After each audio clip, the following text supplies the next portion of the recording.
Hi everyone, it's Carol Ponsford here today, showing you the project I'm working on for the July Stencil Club set, designed by Ann Butler. I love all the different shapes that she has, or patterns that she has in these, and I thought this project would be great to show off all these unique patterns. So you'll need your stencils, you'll need a piece of white cardstock, at least one piece, and we're going to cut that in half. Lengthwise. You can do that either with a paper cutter or just with a pair of scissors. And once you cut it in half, if you do it with scissors, try to keep an eye on which are your straight edges, the straightest edges that you have. We're also going to be using Sari ribbon, which I found at Ephemera Paducah, but you can find this online. I also am using the jacquard textile fabric colors, or if you just want to get a fabric extender for your acrylic paints, you can use that also. You'll also need a brush. I'm using Dina Wakley's 1.5 inch wide brush. You'll need a ruler. You'll need some type of a sponge applicator. This is the Tim Holtz applicator with the rounded domed sponge. And then you'll also need a palette knife and a hole punch. This is the 2.5 inch hole punch by the Paper Studio. Okay, so that's all of our supplies that we'll need. And then we'll get started in just a second. Okay, to begin, I'm going to take my piece of paper and lengthwise, I'm going to cut it in half. I didn't want to take the time to get my paper cutter out, and then I'm going to flip them both together so that the smoothest edge is on this side, and turn them like this so I don't get disoriented. Then I'm going to take my paper punch, and along that smooth edge, I'm going to insert my paper and then use my ruler to measure 1/2 inch on the side of the paper cutter. Make sure that's back there, and then I'm going to punch it. Next, I'm going to move over. I'm also going to measure that 1/2 inch from this circle over to the edge of the paper punch and punch. And I'm doing that 3 times on this sheet of paper so that I have them evenly spaced. Of course, you wouldn't even have to have them spaced evenly if you wanted to do just a random design, but I'm going to do mine in circles going across the ribbon. So now, save the inside pieces because you will need those also. And you can do it to the second piece if you need it. You may not even need that one though, so I'm going to set that aside right now. I'm going to start putting out some color on my mat in front of me. So I'm going to shake it up and add just some random colors out here. It doesn't take a huge amount, so I'm just going to put a little bit. And I will fast forward through this process so that you can see all the colors I choose. Okay, so as you can see, I've laid out all my colors and I've got white in front of each color so that if I want to make it lighter, I will have that opportunity. Now I'm going to start applying the color on. So I'm going to dip my brush in water first, just a little tiny bit of water. And I'm just going to start with, let's just start with this blue. So I'm going to make it the lighter blue first, and I'm just going to start applying color. You can mix and match, blend colors in, which is what I plan to do. I'm going to take some purple next and blend it in with the blue, kind of keeping the colors next to each other on the color wheel so that they don't make mud. And I'm just going to kind of paint in different colors. Since you can see what I'm doing here, I'm going to speed through to the next section.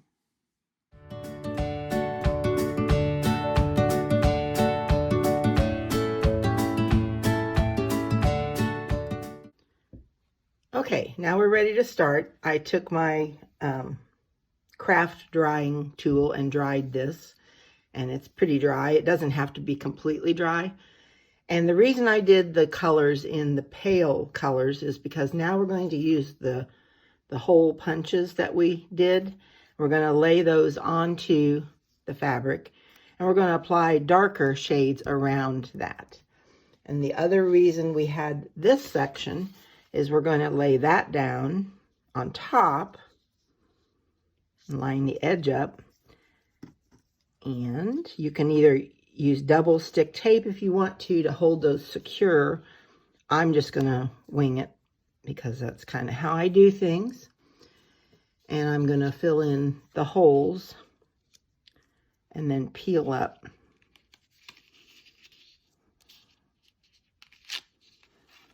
Well, that didn't work so well.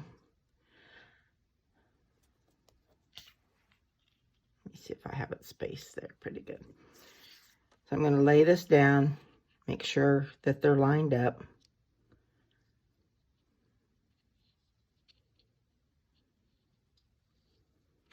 Okay, and then I'm going to take my brush again, with a little water, and this time I'm going to just go in with the darker shades. And it doesn't have to be the same exact shade that you use. Like, I think I'm going to do purple right here.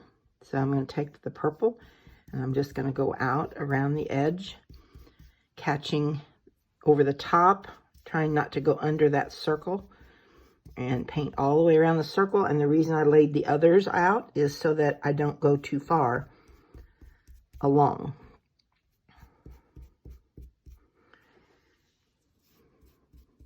I keep my hands out of the way so you can see what I'm doing here. Okay, then I'm going to lift this one up, and you'll see you've got a nice outlined area. Now, let's see.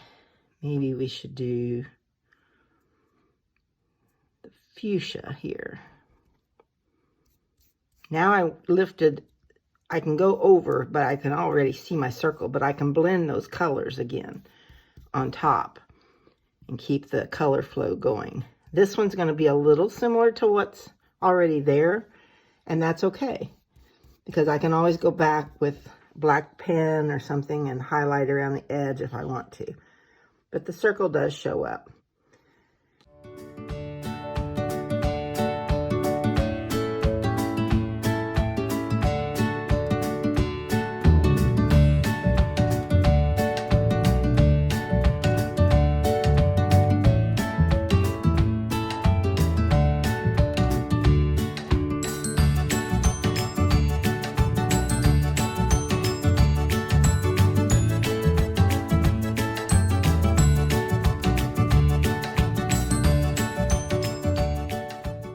Over that last circle, just so I get it in the right spot.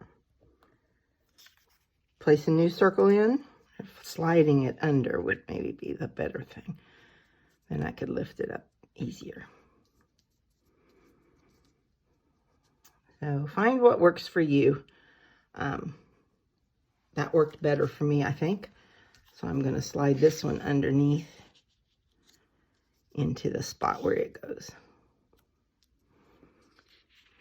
And I can lift this up.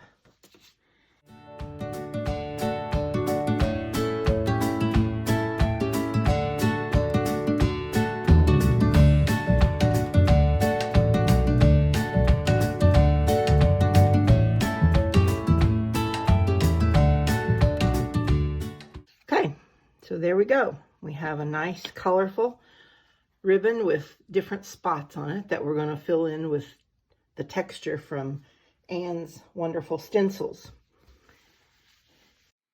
I wanted to show you how I cleaned the excess paint, so I sped through this. I've listed the fabric that I used, but I just spritzed water on top of it and then rubbed it into the fabric so that I had lovely fabric to use on other mixed media projects.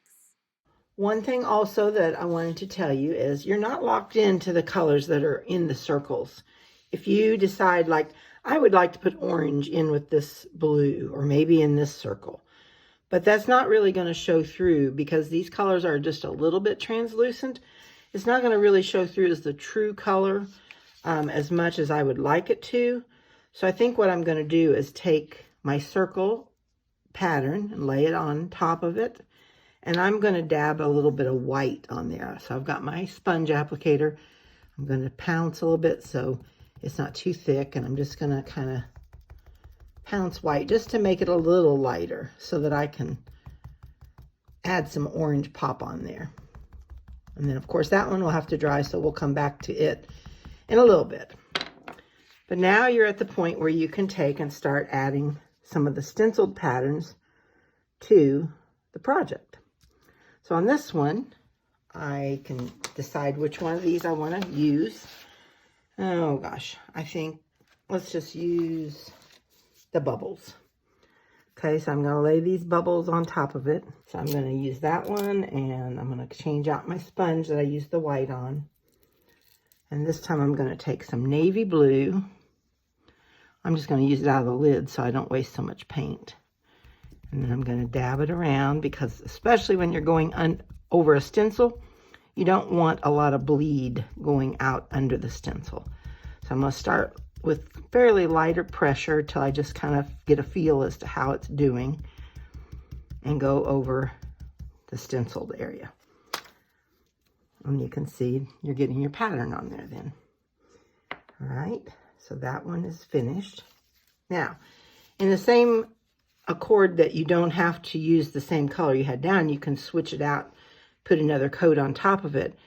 You can also not use the entire circle and leave some open space, or change color when you're in the middle of it, okay? So on this one, I think I'll use the tile section here, and I'm going to start out with that same navy blue, but just for a little bit of it. And then I'm going to start adding a little bit of other colors, like maybe a little purple, maybe some fuchsia. And I know the fuchsia is going to get darkened by the other colors that I have on my sponge, but that's okay. And I'm just going to do maybe, I don't know, leave that one edge open so it's kind of fading out.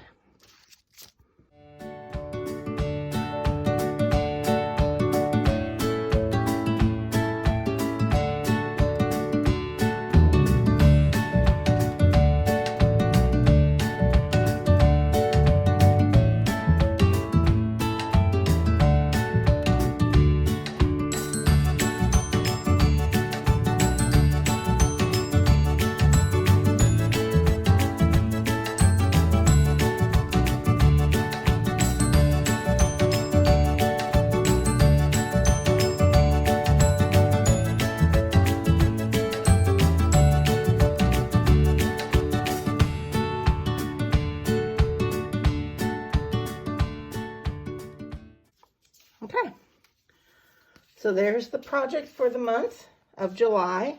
I hope you enjoy it. I hope you play with it. What inspired me was a piece I did when I was at Arrowmont Craft School. The process was a little different, but it turned out similar. This one was done on paper first. The circles were cut out of already pre-dyed papers that I did. And then it was photocopied onto a canvas type substrate. Okay, so the other things you could do with this, on this one I took a Posca pen and I just embellished around the circle and the diamonds, and then I laid one of my pieces of card or stock on top, the circle cut out, and did a rubber stamp script over it. So that I could use in a journal. I could go back in with even more stitching if I wanted to, or you could take a plain one and just stitch on it. You know, how cool would it be to just stitch around some of the circles and then maybe put something inside each circle?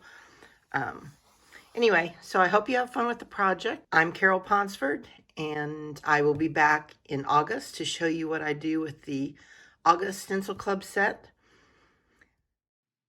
I want to thank StencilGirl Products for providing me with this free Stencil Club set so that I could play in advance and share what I create each month with you. If you're interested in joining Stencil Club, you need to join it by July 15th to receive these exclusive stencils and accompanying video tutorial with PDF.